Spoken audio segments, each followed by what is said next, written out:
In the late 12th century, Japan stood on the edge of transformation. For centuries, the imperial court had ruled from Kyoto, refined, elegant, and removed from the rising power of the warrior class. But outside the capital, two rival clans were preparing for a conflict that would change Japan forever: the Taira and the Minamoto. Their struggle would become known as the Genpei War. Our story begins with Taira no Kiyomori, the most powerful man in the country. After crushing a rebellion in 1160, he became the first samurai to dominate the imperial court. He married his daughters into the imperial family, placed his grandson on the throne, and controlled high government offices. Too many nobles, he was a tyrant, and too many warriors, he was a man out of place in aristocratic politics. But to the Minamoto clan, defeated and scattered, he was their sworn enemy.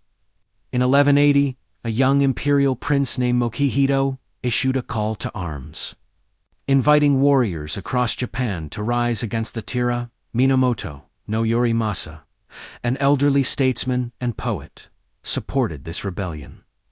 The uprising collapsed almost immediately. At the Battle of Uji Taira, forces stormed the Byodo in temple. Minamoto warriors tore apart the planks of the Uji Bridge to slow the attackers, but they were overwhelmed. Arrows rained down. Yorimasa, gravely wounded, performed ritual suicide, the earliest well-documented act of seppuku in Japanese history. Prince Mochihito was captured and killed soon after. Yet the rebellion had lit a spark. Across the country, discontented warriors rallied to the Minamoto banner.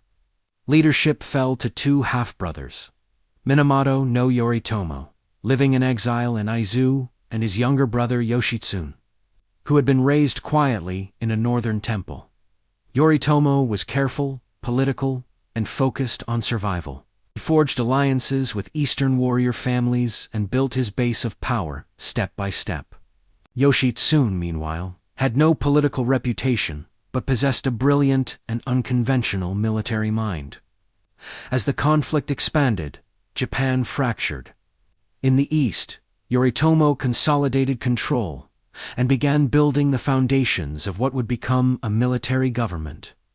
In the west, the Taira retained strong naval dominance. In the north, local clan rivalries spiraled into violence. The Genpei War was no longer an isolated rebellion, had become a nationwide struggle. In 1183, Yoshitsune finally entered the war. He joined Minamoto forces marching toward Kyoto, where a major Taira army stood waiting. At the Battle of Ichinotenayo, Yoshitsune executed one of the most daring maneuvers in samurai history. He led his men along a steep, almost vertical path down a mountainside, appearing suddenly behind enemy lines. The Taira army disintegrated under the surprise attack. Warriors fled into the sea, leaping from cliffs or trying to escape by boat. The Minamoto regained the capital, and the Taira abandoned Kyoto entirely. But they did not flee empty.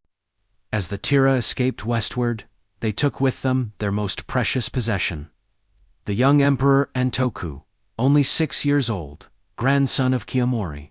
Along with the child emperor, they carried the imperial regalia, the sacred treasures symbolizing divine authority.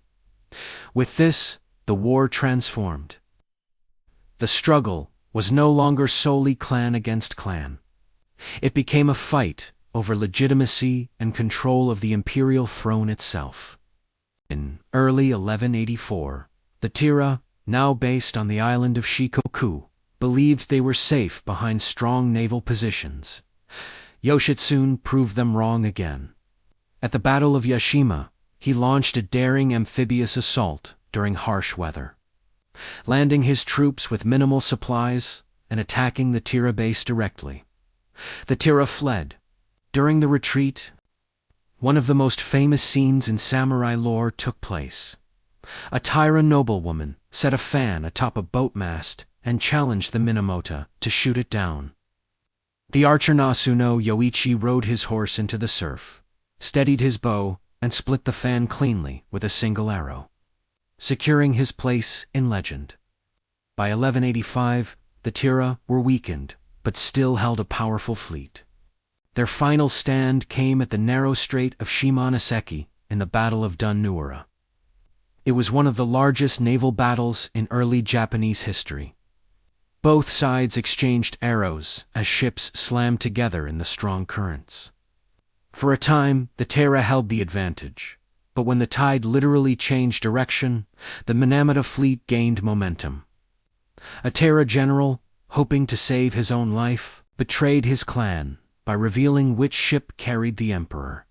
Minamoto forces closed in. Realizing defeat was certain, Taira nobles made a tragic decision. Many threw themselves into the sea. The young Emperor Ontoku's grandmother took him in her arms and leaped into the water, drowning with the sacred regalia. Some treasures were later recovered, others were lost forever. With this final collapse, the Taira were annihilated. The Genpei War was effectively over, but victory brought new conflict. Yoritomo, who had stayed in the east organizing political power, grew increasingly suspicious of Yorisune. The younger brother's fame, charisma, and military genius threatened Yoritomo's authority. Accusations of treason followed. Yoshitsune fled, wandering across Japan until he found refuge in the northern region of Hirazumi. Even there, Yoritomo's reach eventually caught up. In 1189, surrounded and outnumbered, Yoshitsune died either by his own hand or killed by his few remaining followers.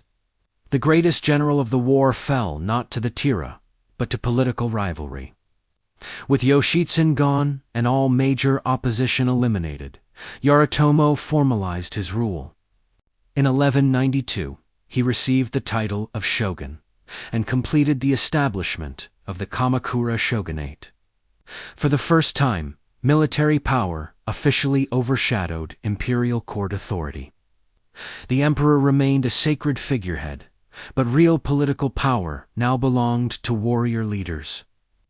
This system would define Japan for the next 7 centuries. The Genpei War lasted only 5 years, but its impact was enormous.